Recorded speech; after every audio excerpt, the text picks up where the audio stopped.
bilder, og så er det ikke samme modell. Men ikke så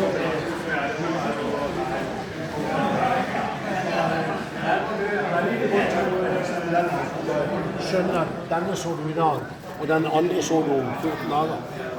Og sier, ja, den så jeg for 14 dager siden. Ja, det var fint, ville du sagt. Og de er helt ulike. Ja,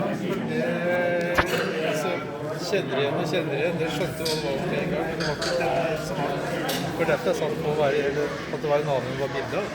Stemmer det. Men det kan jo komme litt på hvilken bøy du har tatt bildet av. Kan du kjøre godstoget da? Nei, det toget kan du ikke kjøre. Ok. Ja. Det er stasjonert. Ok, men hva med det toget der da? Ja, det kan kjøres. Ok. Dette burde jeg huske, men det er stasjonen. Der står metronveggen nå. Ja, og det er han som har denne prosjektet her, bygd dem her. Han har vært med på det prosjektet. Hvorfor flytter den stasjonen? Jeg har lært seg så... And there I was then at the layout, which me, if you have ever saw me, the guy, yeah. Yeah, but I'm doing that layout. No. And that's the layout I worked on. Of course, that happened at small derailment with old Merklin sea track, and even we saw some people from Modellbaneforeningen av Norge. MJF. Hva filmer dere røde lamper da?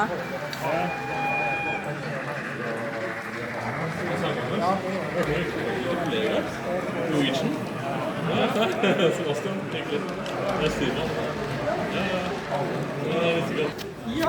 Even there was sailing live steam gone rally.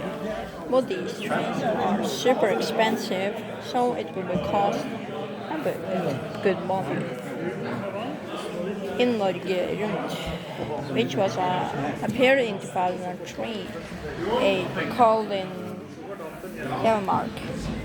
They are working like that, 2 million by carrying and by different colors.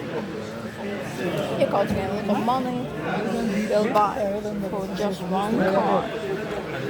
Ja. The pancake. And there's another Modell and a brass plate on the reason. Det er sånn, ja.